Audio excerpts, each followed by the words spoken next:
connected consumer.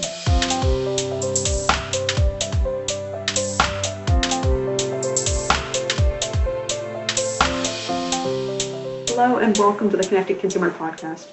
I'm Kristen Hanich of Parks Associates, and today we are going to be sharing a recent discussion I had with the good friends at NICE, Sound Concepts, and Castle Protection and Automation, really discussing the role of custom integration in building smart spaces, as well as what custom integrators should know before getting into this market. This is from a roundtable discussion we originally held on February 6th called Beyond Residential, Custom Integration's Role in Smart Spaces, and was sponsored by NICE. For more content like this, please join us at Smart Energy Summit in March. We will be in Dallas, co-located with Distributech. You can find info on this event, plus our other upcoming events in the show notes. Thank you for listening and subscribing to our podcast. Now, here is the roundtable.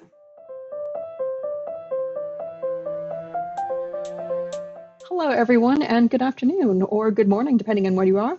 Welcome to our virtual roundtable, Beyond Residential, Custom Integration's Role in Smart Spaces, sponsored by NICE. This roundtable discussion is part of our Connection series of events, where we really dive into the topic of smart technology and IoT. If you haven't met me before, I'm Kristen Hanich. I lead Parks Associates' coverage of smart building and of networking generally. In terms of the agenda for today's roundtable, we are going to be discussing a few major topics, really hearing how integrators are leveraging their capabilities and knowledge of areas like connectivity, automation, IoT, and AV technologies to expand to markets beyond the residential. Really understanding what commercial and builder customers are looking for from their technology partners, and learning about the resources available to integrators to help their commercial customers design really properly for technologies and technological solutions from the beginning of a build or a renovation. We have a great lineup of panelists here today for our discussion, including Ryan Heringer, the president of Sound Concepts, Horacio Morales, the VP of Sales at NICE North America, Scott Osborne, co-owner and CEO of Castle Protection and Automation, and Paul Williams, Global Managing Director for the Home Management Business Group at NICE. Panelists, please join me. All right, thanks everyone. Very much appreciated that you are able to take the time and be here with us today for this very interesting discussion. I'm very much looking forward to diving into it. Before we get started though, I think we should do maybe a round of introductions. Ryan, maybe you can tell us a little bit about your work, kind of kicking this off, and also about Sound Concepts. Hey, glad to be part of the broadcast. Ryan Heringer, Sound Concepts in Arkansas, couple locations, one in Little Rock, one in Jonesboro. I've been a dealer for Alon/NICE for 23 years since I started. So I go way back from the founding guys that founded it, working with their product and all through the new stuff and the NICE transition. So glad to be part of it. It's a little bit about us.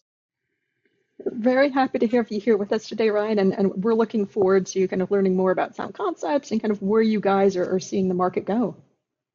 Horacio, maybe you can tell us a little bit about yourself and your work at NICE. Yeah, absolutely. Thanks for having me here with everyone.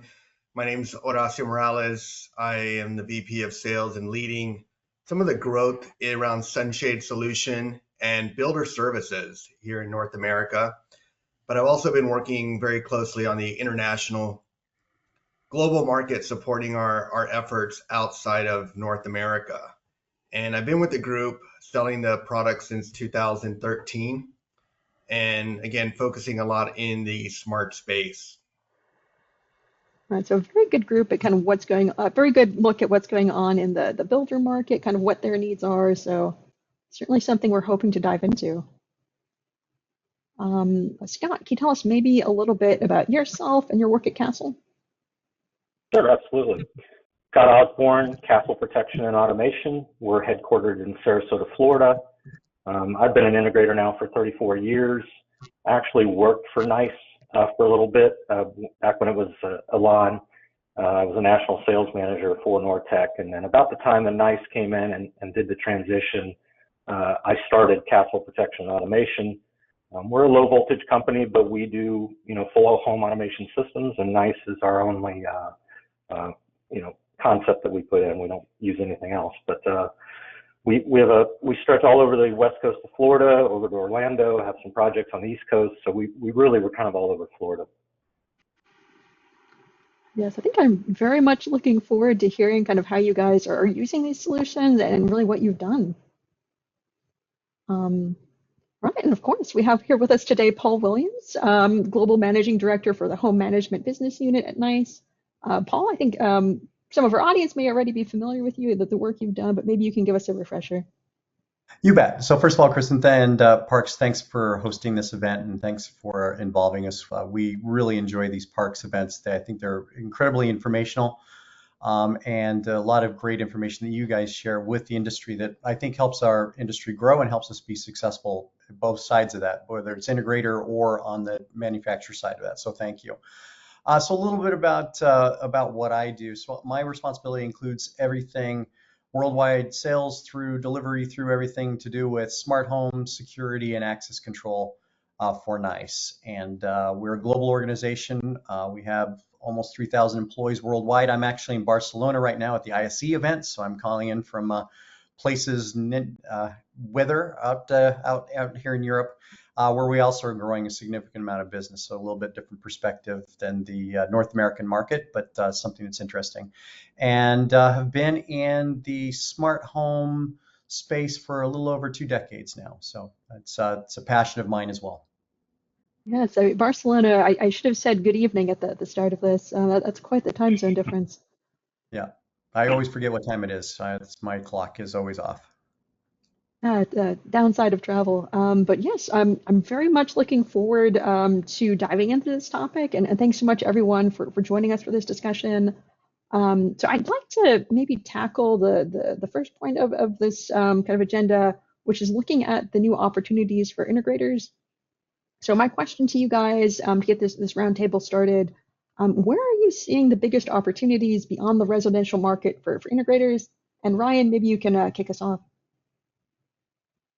Yeah, I'll tell you where we've had big success in education. We do quite a few for universities and high schools. Using the NICE platform to have one app or one device. Typically we put a hardwired touch panel in the rooms, just in case there's issues with the network. We got some kind of hardwired panel in there. But everybody seems to like the ease of use, having everything all onto one app, especially with the new drivers that are out for mixers. So that's been a big growing part of our business the last few years. Yes, that's very interesting. I think we've heard a lot about more and more schools going digital and some of the advantages of that. But of course, having to juggle multiple apps is a big challenge for them, especially since a lot of maybe school administrators or faculty are not so technical themselves. So it sounds like a very big advantage. Yeah, they like the ability, right? IT director can control multiple rooms, right, from one application. They don't have to actually be in there to see what's going on. And, they're kind of antiquated in some of these education markets on their technology. Yes, absolutely. Audience members, as a reminder, you can actually send questions to us. We will try to get to them kind of more towards the end of the discussion, but you can just pop that into the chat. We are monitoring. Scott, maybe you can kind of let us know a little bit about where you're seeing some of the big opportunities in this market. Yeah, so, we've got a big housing issue to deal with in Florida. I mean, prices have skyrocketed. Everybody and their brother seems to be moving here, and there's not a lot of inventory. Interest rates are too high. So we found an opportunity to really expand our business into the outdoor living space. Houses are getting smaller. So you really want to expand your house. Well, the only place to do it in most cases is outdoors. So we started really getting, and you can use, Florida, you can use your outdoor space all year long.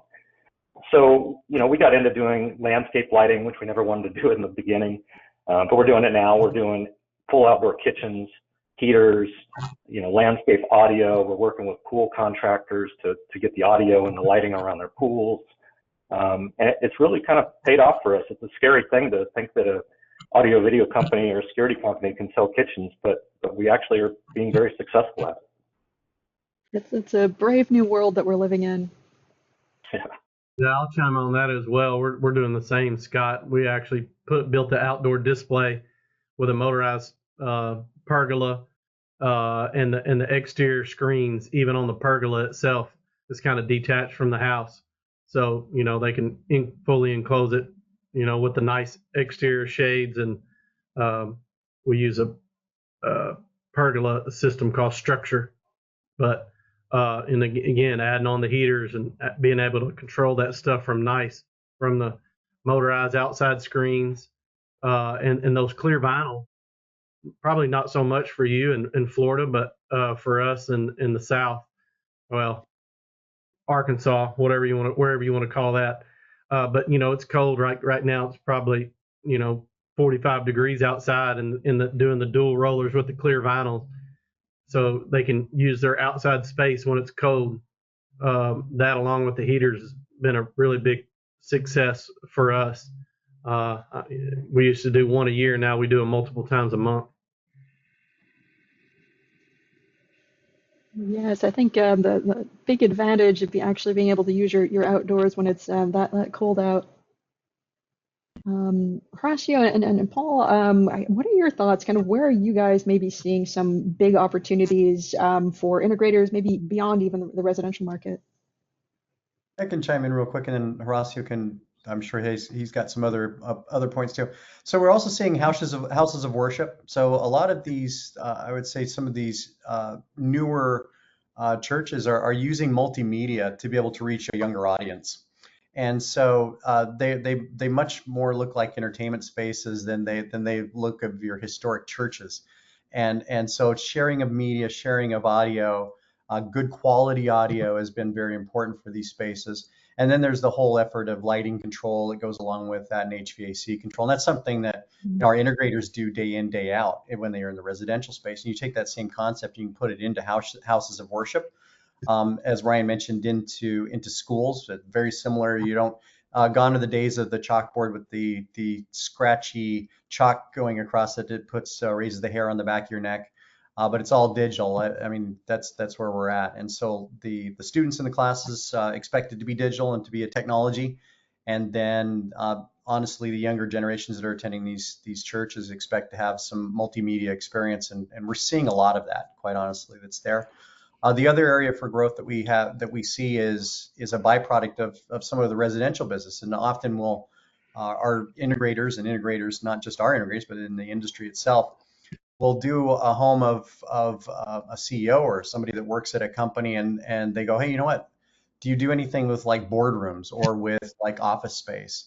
And it becomes a lead in to be able to get into to offer a office space. So doctors' offices and lawyers' offices and distributed audio, distributed video. I mean, my dentist office has distributed video. When I sit down in the chair, it's got a ceiling mounted television.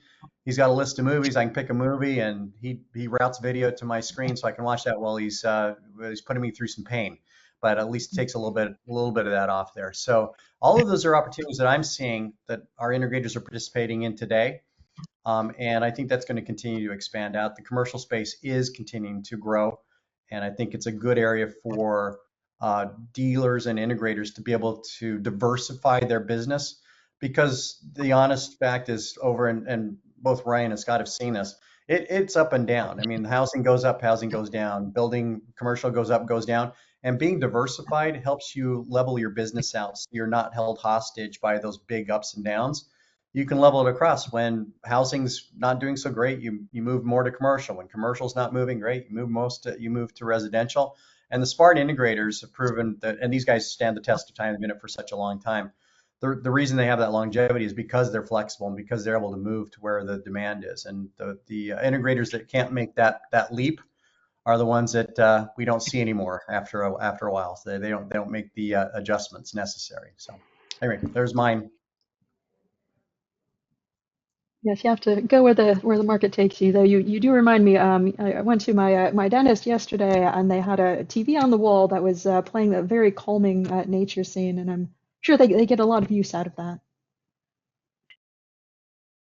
Horacio, any thoughts? Are you seeing kind of similar market trends as Paul has kind of within your division at NICE? Yeah, absolutely. And, Ryan mentioned a few things that Scott's doing as well is that outdoor space. We've seen a big uh, increase in the amount of pergolas, outdoor shading, especially in even warmer climate environments like Arizona, where they're using a lot of outdoor shades to keep the heat out of the home for efficiency. So we've seen a bigger adoption rate in terms of the amount of people using shades in their home. But also, the trend in residential homes has changed from, a few years back, everyone wanted that open platform and now they don't really want an open platform. They don't want to see the dirty dishes while they're watching television. And so the types of homes are kind of shifting and being more focused. And I think we saw this during COVID where, they found that extra room in their house called their backyard. And it's entertaining with lights, it's audio, it's heat, it's an AV projector. There's a lot of things that people have expanded into that area. And I think for dealers and integrators to transition and leverage some of those opportunities. So we've seen a big growth in kind of how Scott explained it. Like, people aren't buying and selling as many homes because of interest rates. And, we went through some inflation period. And that's definitely impacted then the focus on how we use our current homes. And I'll just also echo kind of what Ryan said in education. While I'm not doing this, I'm also teaching at a university here in San Diego. And I can tell you the need to have more AV smart space in all the classrooms, right? Whether you're just trying to adjust the climate so that you're not either freezing or sweating during your class, but the ability to bring in different types of technologies and be able to have different people present. That need for technology in the education is only going to continue to grow. I mean, I think back when I was a kid, I looked forward to my new Trapper Keeper for school. And today, kids all have computers, right? They, whether it's K through 12 or higher education, the need and expectation of AV has really shifted. It's no longer a nice to have. It really is a must have. And I see a huge trend going in those spaces. And as Paul said, the houses of worship have definitely changed over the years. The need for QR codes, technology, video distribution, audio that really captivates kind of a younger audience that has also shifted in recent years. So definitely see a lot of trends kind of shifting to more, use of different applications for residential, but equally getting more into that commercial space, that light commercial. Yes, I think here at Parks, we've been hearing a lot of interest from multifamily housing companies, so owners and operators, about different ways they can roll out smart building technologies. And of course, Paul, you've seen a lot of our conversations there. But kind of in addition to multifamily, we're hearing a lot of very rapid technological transformation taking place in quick service restaurants. So some of that is kind of what you guys were mentioning with the outdoors technology. So making sure that that space is very usable, which I mean, depending on kind of where you are climate-wise, can be a bit of a challenge. But also, they're just looking for new and innovative ways to solve a lot of their business needs. Um, so we do see, I think that a lot of companies are evaluating different ways of kind of bringing this return on their investments, kind of in this interest rate environment. How do they kind of improve their profits? Where do they go to invest? I think a lot of kind of potential angles there. So kind of another question for me. how have you seen maybe changing market dynamics in these different areas kind of impact custom integrators and demand for their expertise? And Paul, maybe you can kick us off this time. Yeah, I think that the things we were talking about here, the good news is for the most part, the integrators that have been doing these custom homes and in the way that we've been doing them in the connected space, often those same skill sets just transfer across really easily. I mean, we're talking about, video distribution, excellent video quality and excellent audio quality, and then the ability to be able to make it so it's simple for the people coming in the classrooms or the church or the office space, because often they're not interacting with it. They may not even be interacting with it on a daily basis, but to have it simple and intuitive makes sure that if I got a new employee that's coming in or somebody's new to this space, they can still get access. They're not left without the lights being on or without the HVAC working correctly. They're able to do that, and that's a similar skill set that you need when you're doing residential spaces. It's even the consumer that's going to live with it every day still wants it to be simple and intuitive. And our integrators and the integrators in this channel deliver those types of solutions every day. And so those skills very easily transfer themselves into this space. Now the scale is sometimes different. I'm going into a school space and they need 100 televisions to be able to run and be able to route video throughout that space. And that's a little bit of a different challenge, but something that's just taking the same concepts of video distribution and scaling it up and making sure you've got all of the products spec'd out correctly so that you can handle those types of things. But it's something that our integrator channels definitely keyed and toned to be able to do. Mm-hmm.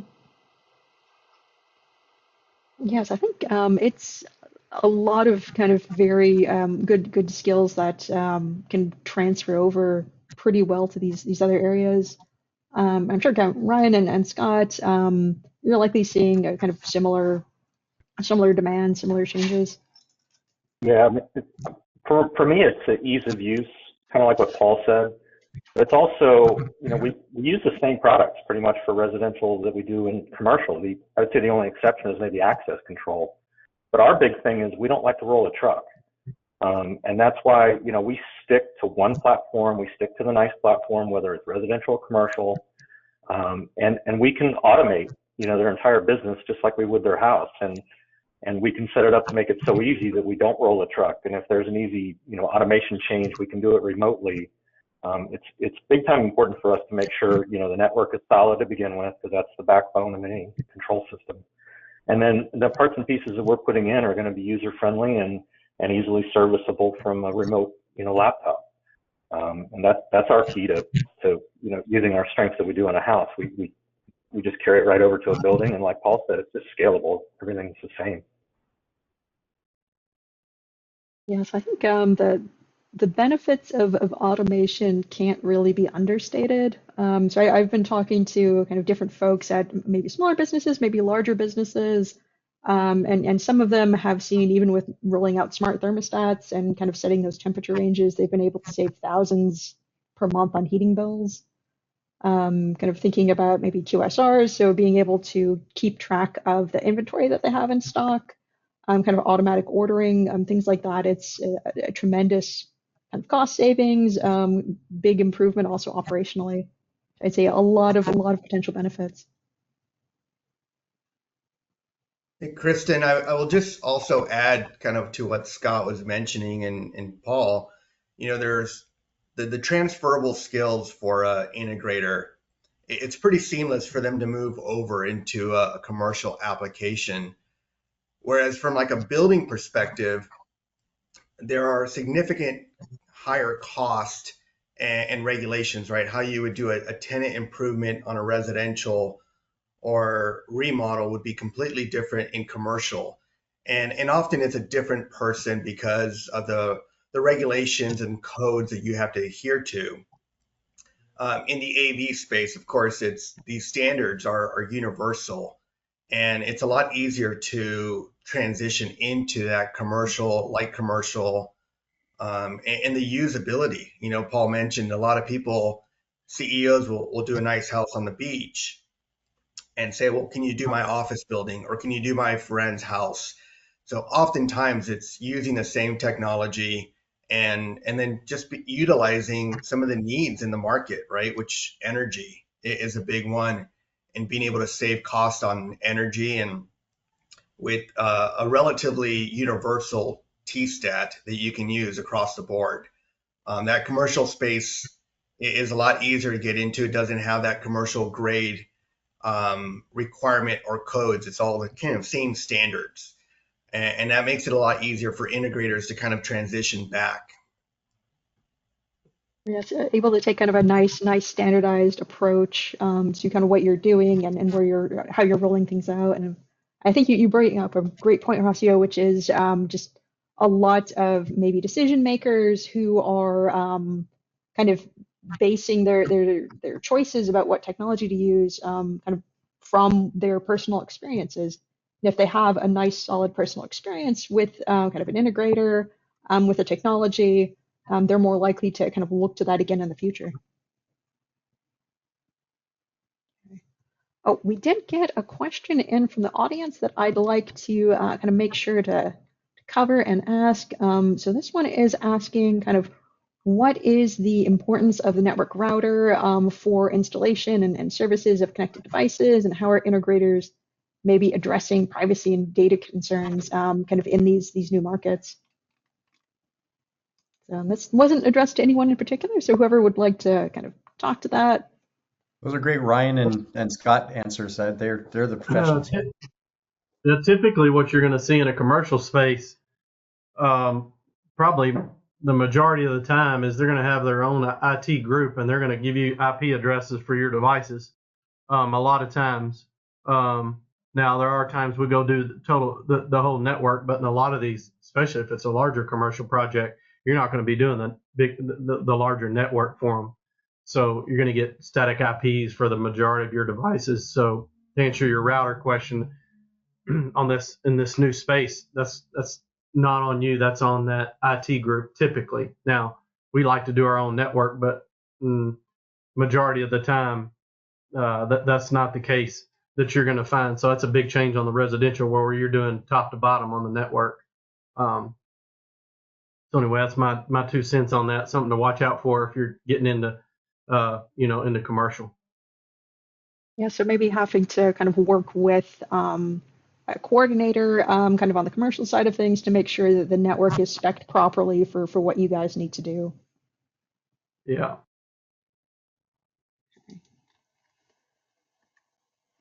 I'll add to that is also one of the things that, to echo Ryan, when you're working with their corporate IT folks, it's making sure, especially with video switching and some of the other technologies, they're going to be using layer 3 managed switches and having them configured properly so that your video is getting where it needs to go, how it needs to go, and with the bandwidth you need. It sometimes be a challenge, and so you have to work with the IT staff on making sure they understand what your needs are, so that the network does get configured the way you need it. And because, as Ryan mentioned, a lot of times you're going to use the equipment they've got that's in place. So you need to work with them on configuring it to meet your needs.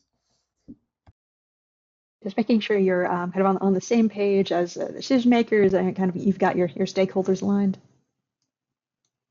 Yeah, and about security, you do have to be careful, doing restaurants and things. There are rules about, POS systems being on the same network as, somebody has access by an app or a guest Wi-Fi network. I mean, all that has to be completely separated. And you need to know that going in, because it could be costly if you didn't do that right.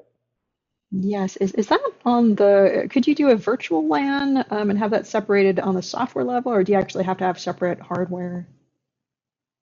Separate hardware, typically it's a separate switches, and they're completely on a different VLANs. Yes, so certainly something you would want to know coming in. Anything with credit card data, that you're going to deal with that. So. Yes, so yeah, not just restaurants, but maybe any small business or larger business. Right. I mean, a lot of businesses use Square, and they use other types of things. They use Apple Pay, and they're on a network. But it has to be on a completely separate network. Yes, I think makes a lot of sense. Yeah, I mean, we all heard the news articles and the headlines about different ways of infiltrating maybe networks and exfiltrating data. So You do want to make sure that's secure. All right.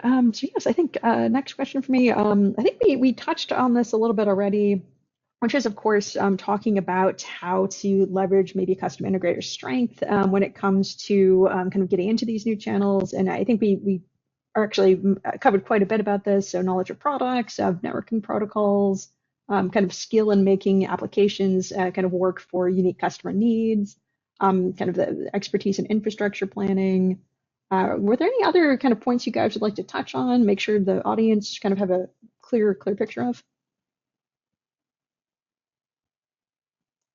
You know, I'll mention one other thing, Kristen, kind of on the lines of the needs.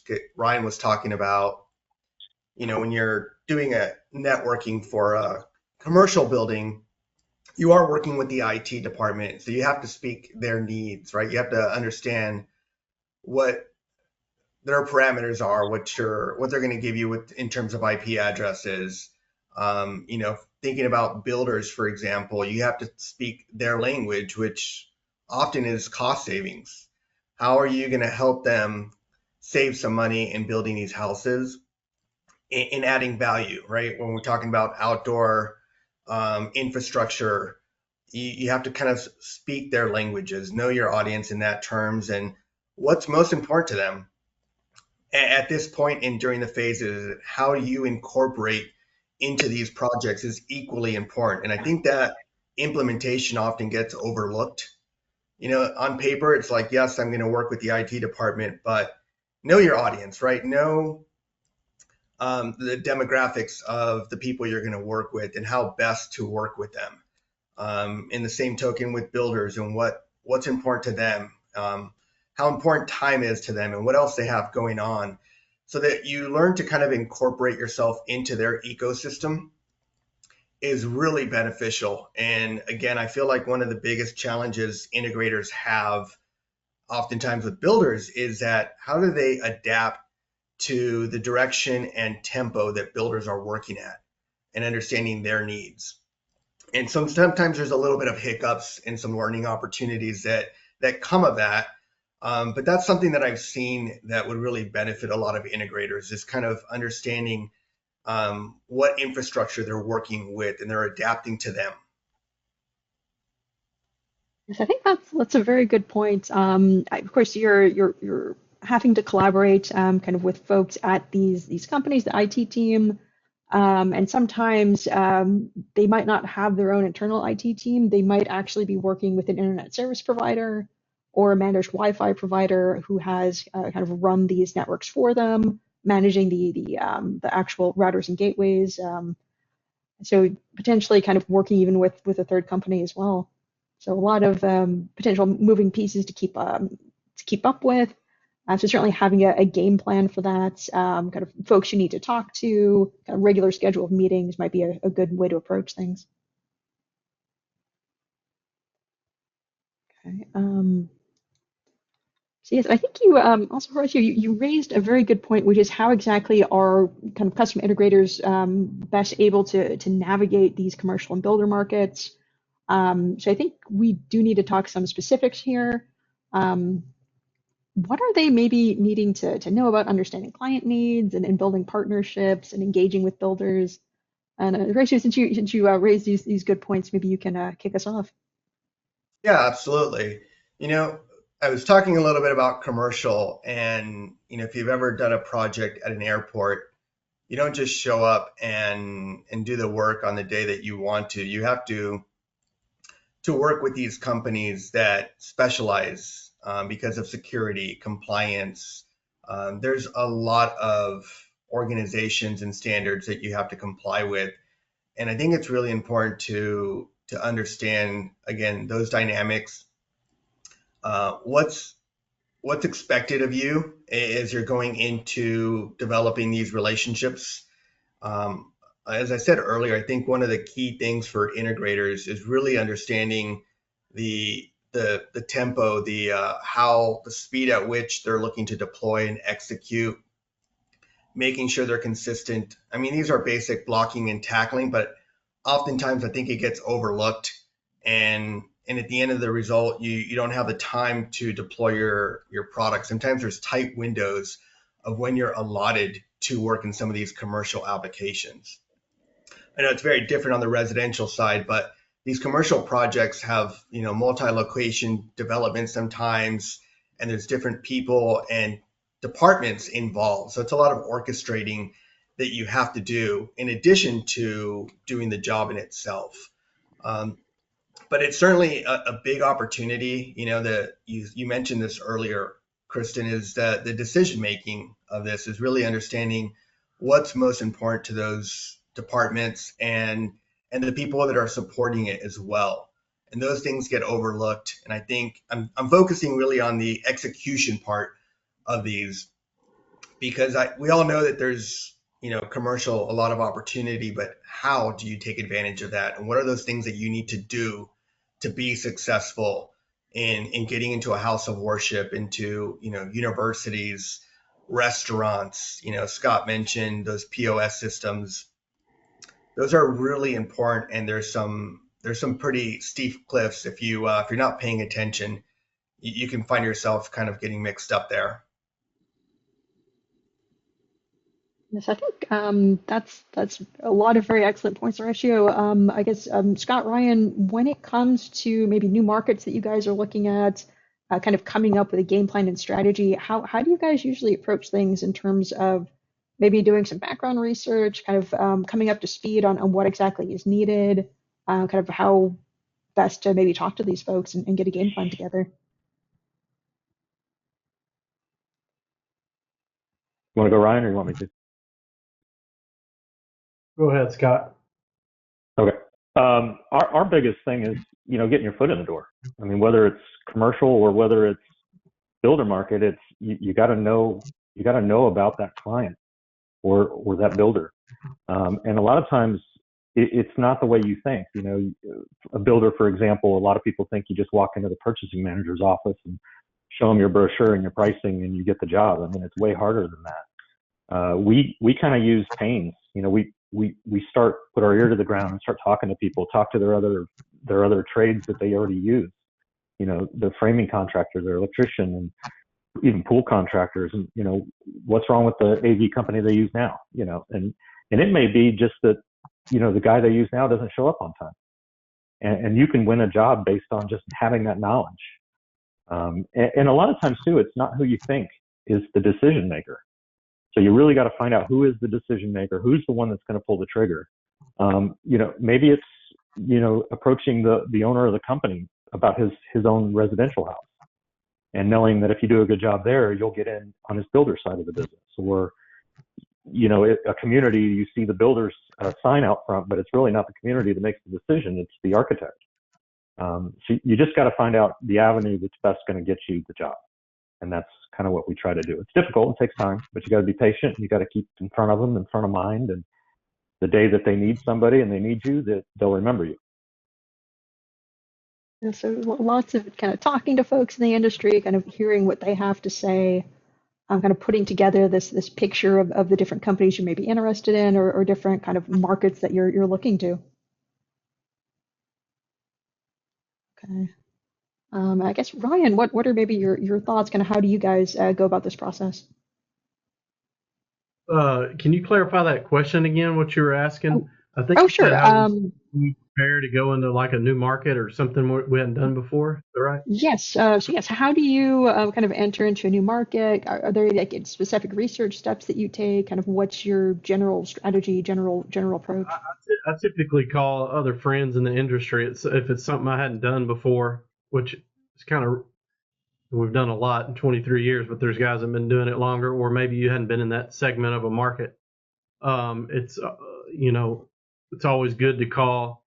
I got like a tech string of, I don't know, the top 30 guys of the top 100 on a group string, and to say, hey, I'm doing this. How are y'all? How are you doing this? Or what's your approach? It's always good to ask somebody else that's done it before, because it always burns or it's really expensive.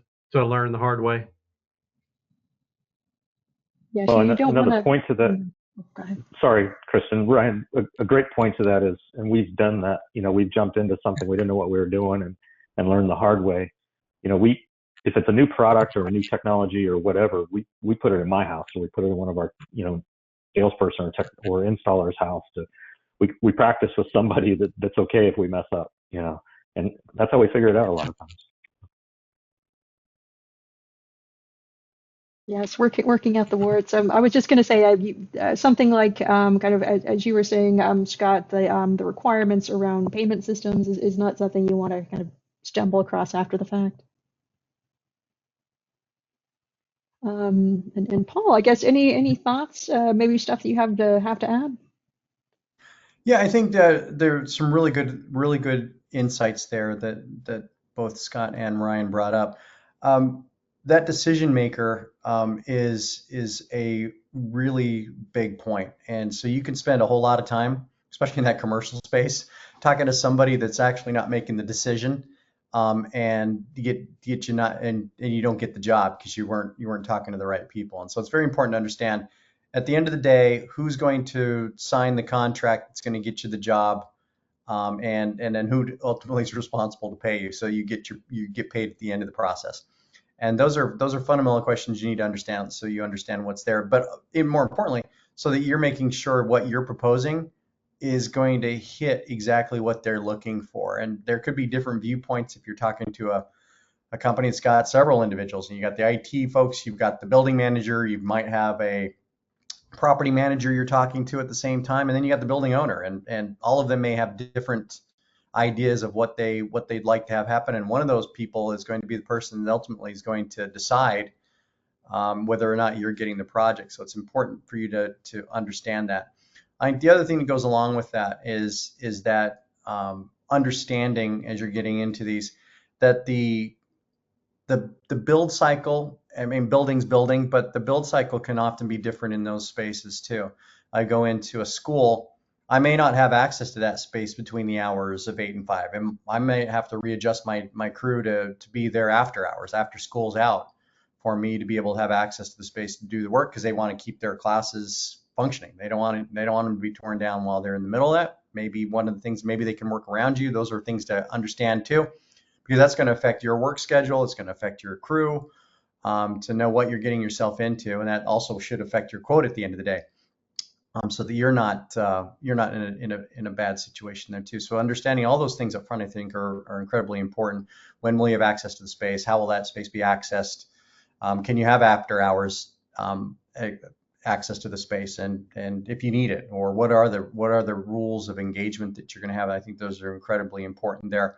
And then the other thing that goes along with that, I mean, the fortunate or unfortunate part about our industry is we're held hostage by all the other subcontractors, and that hostage situation sometimes is contentious and hard, because we can't do things until some of the other trades get their work done.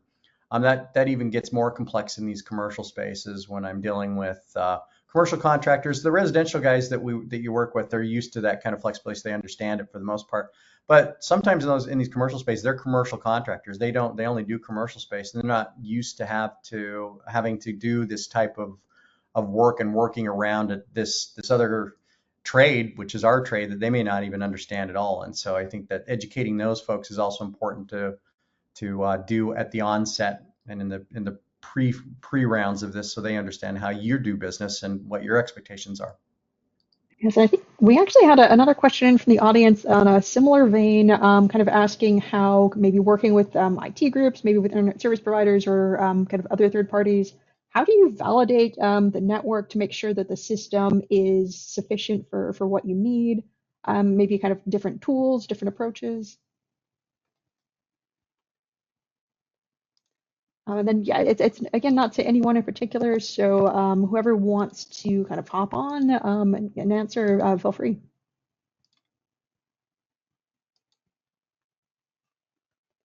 Nobody wants that hot potato. Is that Yeah, question anywhere might, where we can read it? Where is that at? Let me see. I can try to pop that into the chat. So I think everyone who gets kind of questions, everyone who sends in questions, they come to me. So I will actually pop that into the general chat so you can take a look. I'll let you answer that one, Ryan. I'm the least knowledgeable about networking in my company, so I hire people for that. Yeah, we typically have a disclaimer in there that has to be approved. There's a disclaimer on the network that, it has to be approved by us to make sure that, for performance to work, properly, especially on commercial projects and we're working with somebody else. But yeah, typically my senior level techs and engineers work with those guys, IT group. But see what the question is, see if I can better answer it. Yeah, I just popped that into the chat, so it should be visible.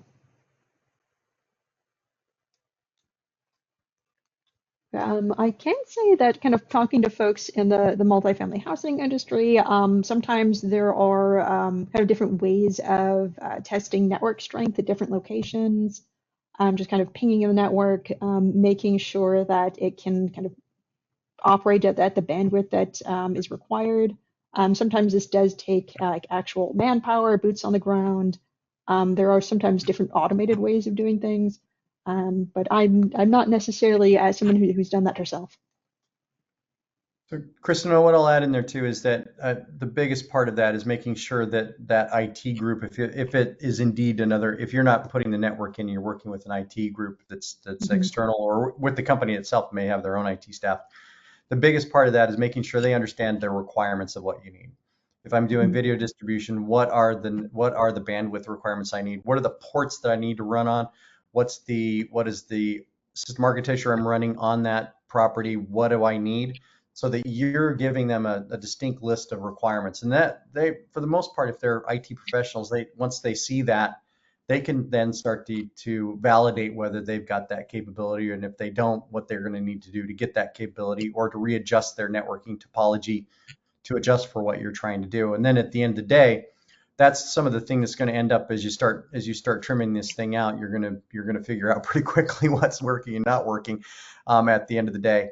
But those, I think, on the onset, it's making sure you've got good requirements that you can give to them, so that that separate IT staff can do their own diligence to make sure it's working correctly. Because at the end of the day, that, with you not being able to touch the network, it's going to end up being their responsibility. So they have some skin in the game, as so to speak, at that point in time. Yes, let them do the first round of testing. We'll put a switch behind their network. They'll VLAN it out. A lot of times, especially on video distribution, we typically use our own network switch, and they put it behind their network. But they got to be able to have access to the controller. So. Yep, and we see that a lot too. It all depends on how secure they are. If they'll let you have any of your networking gear, on site. It all depends. It's all across the board. I've seen it. All right. So I think we've talked a bit about kind of general need to know, kind of how companies should be approaching these things, about how individuals should be approaching these things. I think it would be maybe a good idea to kind of dive into the resources side of things and talk about what might be available to people looking at kind of getting into these new markets, kind of what exists that they can take advantage of, maybe what's the most strategic way to kind of use these. You talking about products themselves, or? I'd say products themselves could be part of it, or it could be maybe information resources that they can call on, kind of maybe industry organizations. So you guys were mentioning earlier kind of having a network of people that you can talk to and kind of learn best practices, what others want. So I'd say kind of all of those might fall under that. But yeah.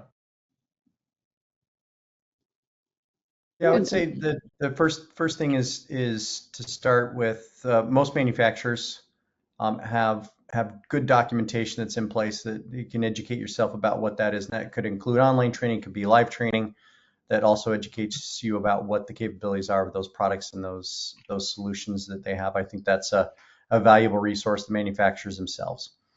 Secondly, and I love Ryan's input there, because honestly, that's this industry, what I love about what we do is that there's usually a handful, maybe more than a handful of people are willing to share their knowledge with the rest of the community out there. It is very much a community of wanting to see everybody be successful in what they're trying to do. And some of these great chat groups or some of these great user groups that our integrators belong to, you put a question out there, and some of these folks are like 5 seconds later, you got an answer to your question or another question to clarify your question. It's a very active community, and I think that is a fantastic resource for getting knowledge about what's capable and solving problems for yourself too, rather than beating your head against the wall for several days trying to figure it out yourself. Yeah, another good resource is, like Paul said, the manufacturer, but the manufacturer has, in NICE's, the way they work is they have a RSM, and then they have a technical guy for each territory. Whoever's in your territory, they could get you set up with them and say, hey, what are the other guys doing that are successful out there? And what should I look out for when I'm trying to deploy this product? And they're always a great resource because they're the ones that get hit with the problems. So when something's not working, they know, oh, yeah, you don't want to do that. Here's why. So been another good resource.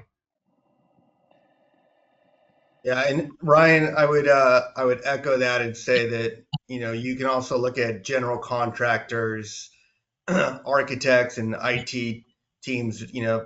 As Paul said, these great groups exist. So if there's a way you can find your way to connect with these other disciplines, I think you'll find a very good understanding of, from their perspective, what's most important to a GC. Or, if you're in IT, what's most important in working and deploying your solution in a commercial infrastructure? And, how will your product interfere or support what they currently already have? So there's a lot of really good tools. Obviously, our industry has a lot of great people in it. And like these guys are saying, just everyone wants to help. And just leveraging that and asking questions, being humble and curious about it, and offering your support when asked as well. I think that's another key part, which is why I like this type of forum where you can kind of just share ideas, things that you've seen and things that have worked in the past, and it just might help somebody at the right time to either make a little bit more money or have a seamless installation. But I definitely would include architects, GCs, IT departments, looking beyond just our own industry for gathering some of that knowledge. Yes, a lot of experts out there who can be kind of tapped on for good advice, good guidance when needed. Scott, what are maybe your thoughts? Kind of what types of resources does your company kind of look to when it comes to maybe getting into new markets or understanding kind of new developments? Well, the manufacturers, like we've been talking about, are huge resources, no matter who the manufacturer is. That most of them even have design services. You've got a major product or project, you can send the plans to them and go over the scope of work, and they'll help you design it. I mean, most manufacturers do, and some other companies out there like Alarm.com in the commercial space does that. We reach out to our RSM a lot, like Ryan said, in our design phase. And if we're making sure we have all the right parts and pieces before we send the proposal in, because otherwise we're eating it later if we miss something. So it's a big money saver for us to cover, everything up front before we send something in. The other thing is, if you're part of a buying group, buying groups have, regional salespeople as well. That's how we really jumped into the outdoor living space. Our buying group was big into commercial and outdoor living, and we went to a lot of their seminars and a lot of their events. Got to talk to the right people and pick the right partners for those manufacturers, and it was a huge resource. And then they'll hold your hand through your first couple of installs, and that's huge to have partners like that in the industry. Yes, I think that sounds like kind of a big differentiator, big help. So we do have a few extra minutes for questions from the audience. So audience members, if you have any questions, please make sure to get them in now. So I do have kind of one question kind of asking what is maybe the approach and messaging around energy management and kind of energy solutions. Are companies maybe looking for analytics around savings, or how do you guys maybe approach that? Not aimed towards anyone in particular, so whoever wants to jump on it. Paul. Yeah, so I'll tell you one of the things that we're seeing a lot of, especially in certain parts of North America and in Europe, it's always been the case. It's interesting if you think about these smart and aware spaces that we have. In Europe, it's been driven by energy for a long time because energy costs are just so high that they look at saving every kilowatt they possibly can, and so that ends up being the driver into smart home technology and into connected home technology.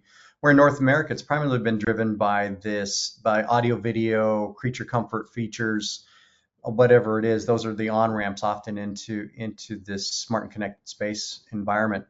But what we're starting to see is with rising energy costs, um, with the economy, and then with some mandates in certain areas of the country. We've got some mandates that they're going to move to EVs, and that, in fact, in California, you build a new home today, it must have solar power on it. There is no option. You build a new home, it has solar power on it, and that then starts to bring in this whole new dynamic that I think will actually be another area for growth for our industry. Is that the need side is far outstripping the supply side. And add into that AI that's now consuming a ton of the available energy that continues to get generated. In fact, so they're reopening 3 Mile Island. Some of us are old enough to remember that.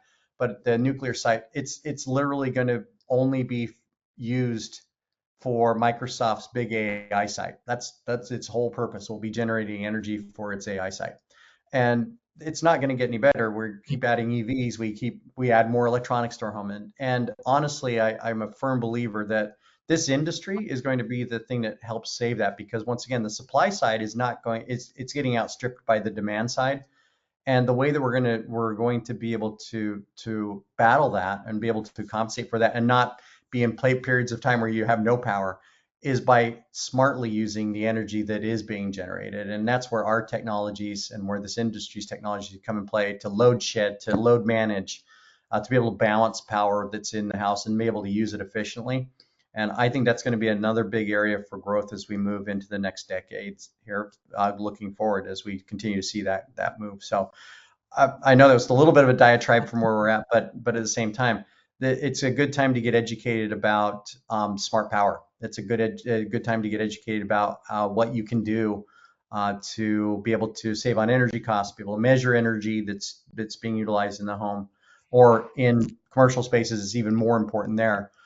To be able to manage that. Property managers are always looking for ways to be more efficient. And that's another way you can go in and be an angle for that. I can manage your HVAC and your lighting control, so that I don't know about you, but I drive by office spaces on a weekend in the evening hours, and all the lights are on. So no one's done anything to turn them off. So there's an opportunity there to be able to go into those spaces and create a more economical solution for that building owner or that property manager. So I think energy is a great place to look. Yes, and we did get kind of a question on a similar note, which was asking about kind of your thoughts on how to handle vacant properties, maybe kind of within kind of a larger company's footprint, maybe when it comes to kind of energy savings and automation, also when it comes to safety and security. Again, not kind of addressed towards anyone in particular, so whoever kind of wants it, go for it. In my world, in the security more than anything, we get it a lot with spec homes. There's so many spec homes in Florida, and they get broken into and whatnot. So yeah, we do a lot with controlling the HVAC, cameras on site, also smart locks in case the realtors are going to show it. Who's ever in charge, the the house manager or whatever, or the realtor company, they're able to let clients in without physically being there, turn the AC down, and then as soon as they leave, they turn the AC back up to save on their electric bill. There's all kinds of things we do for automating unmanned properties. Mhm. Yeah, having the alert through the night is knowing when somebody comes in a door, getting an alert. Oh, hey, or AI through the cameras. There's a person, or the front door has been unlocked, or the alarm's been disarmed. Oh, why is that? Nobody was even supposed to be showing that house what's going on. Yeah, so kind of as a security feature, maybe preventing squatting behavior or kind of something else from happening. So we did get another interesting question in kind of asking about generative AI. Is this something that you guys can see maybe actually being used? Kind of past controlling door locks or lowering the shades, kind of more complex automation tasks, or actually kind of voice control tasks, such as like a command to switch the input to HDMI 1, or to provide answers to questions like kind of on what channel is Knight Rider on right now? My smoke detector battery is low. What kind do I need to change it? Kind of stuff like that. This is definitely a Paul question with Milo. Is it Milo or Milo? Milo. Or it depends on where you're at in the world. If you in Arkansas, it might be Milo, but here it's Milo. We'll answer. But the this is my soapbox. We could spend a whole another session on this. Generative AI and AI in particular, I think is absolutely where we're heading with this industry as well. And I was on a power soapbox just a minute ago. I'll just Wayne Poetic a little bit about AI. I think AI is really going to open us up to be able to do a lot of things more intelligently, and make it easier for our integrators and this industry to be able to unlock the magic that exists in the systems that are being installed. Being able to learn behaviors, be able to then from those behaviors do things based on what I'm trying to do in that space. Am I trying to save energy? Am I trying to have the best possible entertaining space? Am I trying to simplify life? And to have AI be that tool that's stepping in to help do those things for us is absolutely where it's going. And as Ryan mentioned, thanks for the plug on. We have our new voice assistant that we just launched into our product, and it's kind of the first step in that. And it's very much intuitive, normal language. You don't have to memorize lines of the way you have to say it very specifically, like you do in some of the other voice assistants, to be able to get the system to do what you want it to do. And so that's just the start of where we're headed with it. And I know we're not the only ones on this path, but I do think that AI will play a much larger part of what systems look like, both in residential and commercial spaces.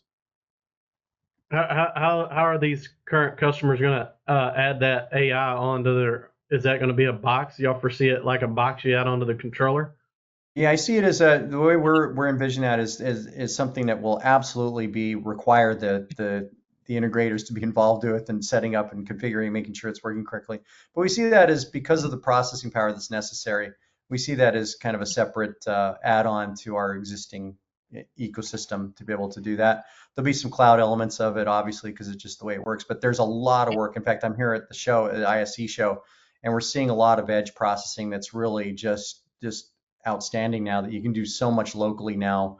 You can download these massive, massive in their scope, but small in their size, these massive libraries that allow for you to have these complex computations done locally without having to go to the cloud. There's some really cool stuff that's happening. It's moving so fast right now. Yes, I think I agree. It's a very interesting and exciting space. I think we're seeing a lot of more practical use cases and applications than we did when GenAI first launched. So very much looking forward to kind of seeing how that all develops. We are a little bit past the top of the hour, so we're a bit over time. I hate to cut our discussion short, but I think we've covered a lot of very interesting and very exciting territory. We do have a few more questions in the queue, and audience members, we will try to get back to you over email, kind of send some written up responses. I'd like to thank you all so very much, everyone, for kind of joining us for this conversation. I think it was very interesting and engaging, and we covered a lot of very important points. Again, thank you all so very much.